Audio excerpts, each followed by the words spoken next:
Да, смотри, как шикарно сделано. Западлицо, класс. Саша, это кнопка вызова, я так понимаю. А ну. А перед тобой калитка. Вот это лазишь куда, там с той стороны. Ну, короче. Короче, поехали. А саме цікаве, що поруч ще є медична лабораторія. Діасервіс,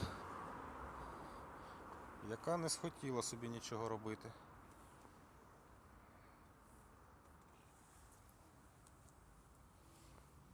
А аптека зробила.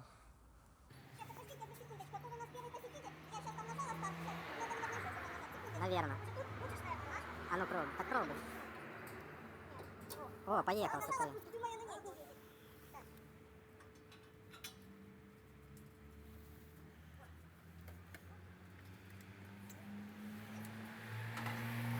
Ты там, Саша, разворачивайся и обратно.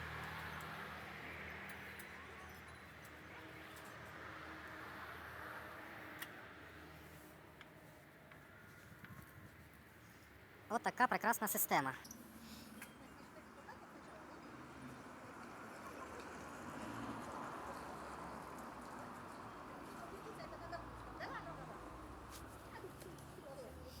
Это просто ж дети, вы понимаете, это ужас какой-то. Ну постоянно обгоняют.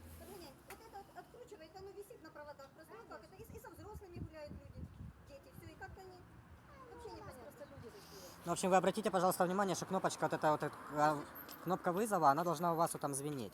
Когда человек подъехал. Просто звоночек. Да. Вот эта ж кнопка, она же сделана для А чего? ну подождите, а ну, Да. пожалуйста, нажмите еще разочек. я Да, сейчас. да, вы щас, конечно. послушайте.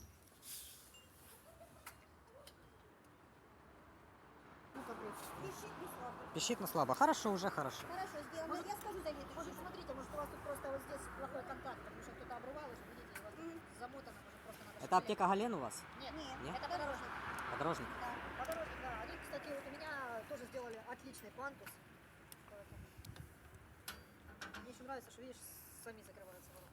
Да, прекрасный Вот подъем. это же, видите, дети, я вам не могу передать, что делать. Ну, знаем, знаем. Но тем не менее, да, спасибо большое Спасибо. дирекции вам. И вам всего хорошего. До свидания. До свидания.